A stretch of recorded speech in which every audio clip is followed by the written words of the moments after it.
Hydro carbon திட்டத்திற்கு எதிர்ப்பு தெரிவித்து 70க்கும் மேற்பட்ட கிராமங்களைச் சேர்ந்த மக்கள் போராட்ட களத்திற்கு பேரணியாக வருகின்றனர். இது தொடர்பான கூடுதல் தகவல்களை அங்கிருக்கும் களத்தில் இருக்கும் நமது செய்தியாளர் வசந்த் சுப்பிரமணியனிடம் கேட்கலாம். வசந்த் சுப்பிரமணியன், தற்போது அங்க ஆலோசனை கூட்டம் தொடங்கிவிட்டதாக ஒரு தகவல் வந்திருக்கிறது. இந்த ஆலோசனை கூட்டத்தில் என்னென்ன மாதிரியான விஷயங்கள் குறித்து விவாதிக்கப்படுது? நமது போராட்டம் என்பது நமது வாழ்வுரிமை போராட்டம். வேதவழி, இந்த ஆலோசனை கூட்டம் சிறிது நேரத்திற்கு முன்பு தொடங்கப்பட்டது. இந்த ஆலோசனை கூட்டத்தை பொறுத்தவரையில் இவ்வளவு நாட்கள், கடந்த 11 நாட்களுக்கு மேலாக அமைதியான வழியில் இந்த போராட்டம் நடத்தப்பட்டிருக்கிறது. அதேபோல் இந்த போராட்டத்தை கட்டுக்கோப்புடன், ஒரு கட்டுப்பாட்டுடன் இனி வரக்கூடிய காலங்களில் இந்த போராட்டத்தை எவ்வாறு முன்னெடுத்து செல்வது என்பது குறித்து ஒரு முக்கிய ஆலோசனை கூட்டம் இங்கு நடைபெற இருக்கிறது.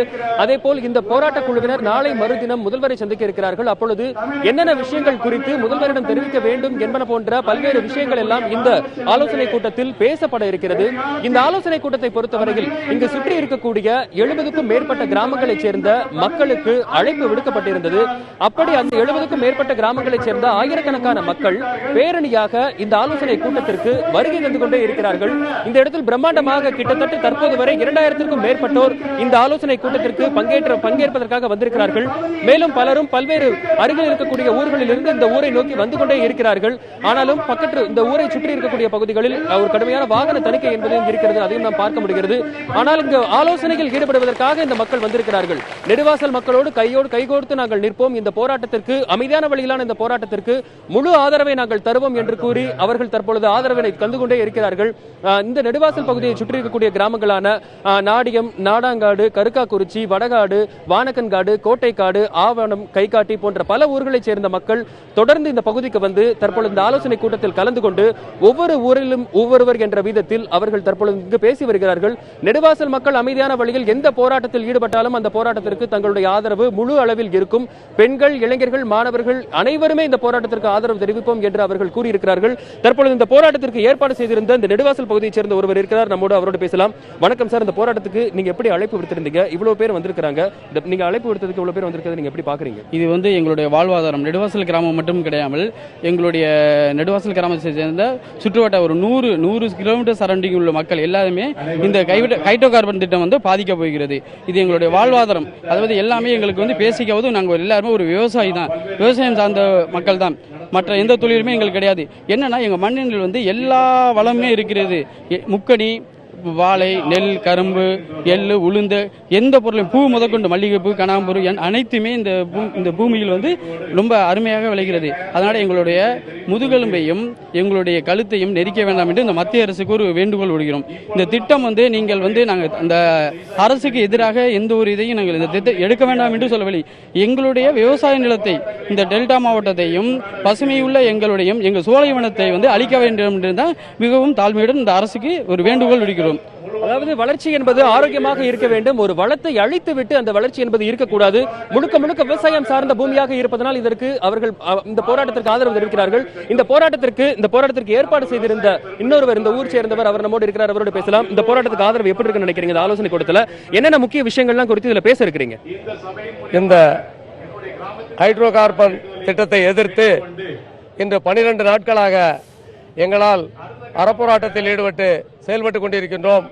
இன்று சுமார் 300 கிராமங்களில் இருந்து இங்கே வருகை தந்திருக்கின்ற ஆண்களும் பெண்களும் இந்த மீத்தேன் வாயு திட்டத்தை எதிர்ப்போம், எங்களுடைய கடைசி இறுதி மூச்சு வரை எதிர்ப்போம், எங்களுடைய விவசாயத்தை ஒருபோதும் விட்டுக் கொடுக்க மாட்டோம், எங்களுடைய வாழ்வாதாரமே அதுதான், எங்களுக்கு பின்னணியாக எங்களுடைய சந்ததிகள் வாழ்வதற்கு நீராதாரத்தை கெடுக்கக்கூடிய இந்த திட்டத்தை ஒருபோதும் உள்ளவிட மாட்டோம் என்று இங்கே தீர்மானித்து இந்த கூட்டம் 300 கிராமத்தில் இருந்து கிட்டத்தட்ட இன்று 50,000 மக்கள் குழுமி உள்ளார்கள். அதில் எங்கள் கிராம பகுதிகளில் இருந்து வந்திருக்கின்ற முன்னோடிகள் ஒரு முடிவெடுத்து நல்ல முடிவாக நாங்கள் அறப்போராட்டத்தில் ஈடுபட்டு இந்த திட்டம் கைவிடப்படும் வரை போராடுவோம். அதற்காக இங்கே இந்த கூட்டப்பட்டுள்ளது. அதனுடைய சாராம்சமே இதுதான். ஐயா, நாளை மறுதினம் இங்க இருக்கக்கூடிய இந்த போராட்ட குழுவில் இருந்து 6 பேர் போய் முதல்வரை சந்திக்க இருக்கிறாங்க. அப்ப என்னென்ன விஷயங்கள் குறித்து கோரிக்கைகளை முன்வைக்கிறதுன்னு இந்த கூட்டத்தில் முடிவு செய்வீங்களா? இன்னைக்கு முடிவெடுக்கிறது, அதாவது முதலமைச்சரை பார்க்க போறோம்.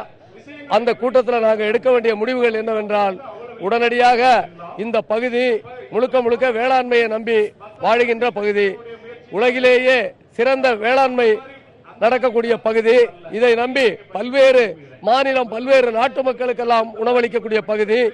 ஆகையால் இப்படிப்பட்ட பகுதியை இந்த மீத்தேன் வாயு ஹைட்ரோ கார்பன் என்பதை இங்கே புகுத்தி இந்த மக்களை எல்லாம் அழிப்பதற்கு நாங்கள் ஒருபோதும் ஒத்துக்கொள்ள மாட்டோம். அப்படி நாங்கள் இதற்கு போராடுவோம். எங்களுடைய வாழ்வாதாரத்தை பறிக்கக்கூடாது. ஆகையால் இந்த அரசு எங்களுக்கு உறுதுணையாக இருந்து இதை தடுத்து நிறுத்தி எங்களுடைய வாழ்க்கை தரத்தை உயர்த்தி தர வேண்டும் என்று போராட வேண்டும்.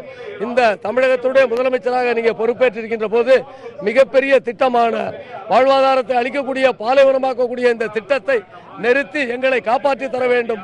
ஒருபோதும் இந்த ஹைட்ரோ கார்பன் இந்த மீத்தேன் வாயு திட்டத்தை இந்த தமிழகத்திலே நுழையவிடக்கூடாது என்று சொல்லி நீங்கள் மத்திய அரசுக்கு போராடி எடுத்து சொல்லி எங்களுடைய வாழ்க்கை உயர்த்தி தர வேண்டும் பேச போறோம். இன்னைக்கு அதாவது முழுக்க முழுக்க தமிழக அரசை தான் நாங்கள் நம்பி இருக்கிறோம். தமிழக அரசு எங்களுடைய நிலைப்பாட்டை மத்திய அரசுக்கு தெரிவித்து அழுத்தம் தந்து இந்த திட்டத்தை கைவிட செய்வதற்காக என்னென்ன ஏற்பாடுகள் செய்ய முடியுமோ அந்த அழுத்தத்தை நாங்கள் கொடுக்க போகிறோம் என்று சொல்லியிருக்கிறார்கள்.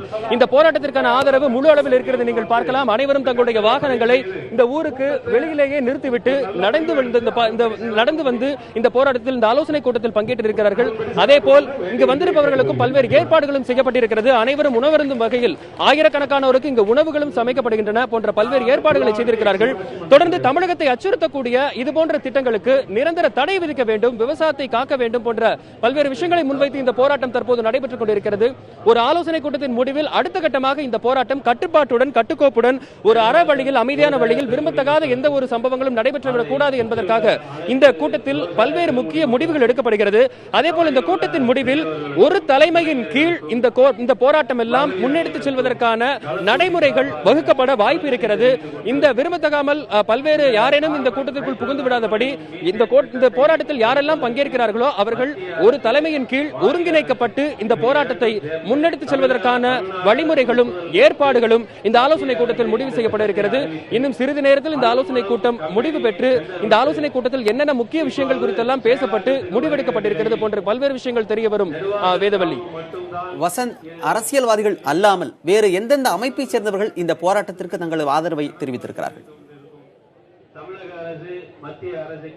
மணிமாறன், இந்த போராட்டம் தொடர்ந்து 12 நாட்களாக நடைபெற்று வருகிறது. இந்த மக்களுடைய கோரிக்கை என்னவாக இருக்கிறது என்றால், எந்த ஒரு அரசியல் பெயரை சொல்லி இந்த கூட்டத்தில் இந்த போராட்டத்தில் அமைதியான வழியில் நடந்து கொண்டிருக்கின்ற இந்த போராட்டத்தில் ஆதாயம் பெற்று வரக்கூடாது என்பதில் இந்த மக்கள் மிக மிக கவனத்தோடு இருக்கிறார்கள். அந்த அளவில் அரசியல் கட்சியை சேர்ந்த யாராக இருக்கட்டும், இந்த ஆலங்குடி சட்டமன்ற உறுப்பினர் திரு மெய்யநாதன் கூட அவர் அரசியல் அந்த கட்சி என்கிற ஒரு விஷயத்தை தாண்டி தன்னுடைய ஆதரவாளர்களோடு இந்த கூட்டத்தில் பங்கேற்றிருக்கிறார். அரசியல் கட்சிகள் யாரேனும் இந்த கூட்டத்திற்கு, அதாவது இங்கு அரசியல் ஆதாயம் தேடும் நோக்கில் இந்த ஒரு போராட்டம் பயன்பட்டு விடக் கூடாது என்பதில் மிக கவனமாக இருக்கிறார்கள். அந்த வகையில் பல்வேறு அமைப்புகளைச் சேர்ந்தவர்கள், சங்கங்களைச் சேர்ந்தவர்கள், விவசாய சங்கங்கள், விவசாய அமைப்புகள், பல தன்னார்வ அமைப்புகள், நலச்சங்கங்கள் போன்ற பல்வேறு அமைப்புகளைச் சேர்ந்தவர்களும் இங்கு வர இருக்கிறார்கள். இந்த ஆலோசனை கூட்டம் நடைபெறுகிற இந்த இடத்தில் எந்த ஒரு அரசியல் கலப்பும் இருக்கக்கூடாது. வருபவர்கள் முழுக்க முழுக்க விவசாயத்திற்கு ஆதரவு தெரிவிக்கும் ஒரு சாமானியர்களாகவே இந்த போராட்டத்தில் பங்கு பெற வேண்டும் என்றே இவர்கள் விரும்புகிறார்கள். இன்று மதியம் கூட 2 மணி அளவில் நாம் தமிழர் கட்சியின் தலைமை ஒருங்கிணைப்பாளர் திரு சீமானும் கலந்து கொள்ள இருக்கிறார். ஆனால் அவர் கலந்து கொள்ள இருக்கக்கூடிய இடம் நெடுவாசலின் வாயிற் பகுதியில் தான் அதற்கான ஏற்பாடுகள் செய்யப்பட்டிருக்கின்றன. அவர் இந்த இடத்தில் மக்களுடன் உரையாற்றுவாரா என்கிற ஒரு எதிர்பார்ப்பும் இருக்கிறது. அப்படி இந்த மக்களுக்காக, விவசாயிகளுக்காக குரல் கொடுத்து யார் வந்தாலும் வரவேற்கிறோம் என்று இந்த மக்கள் தெரிவிக்கிறார்கள். மணிமாறன்.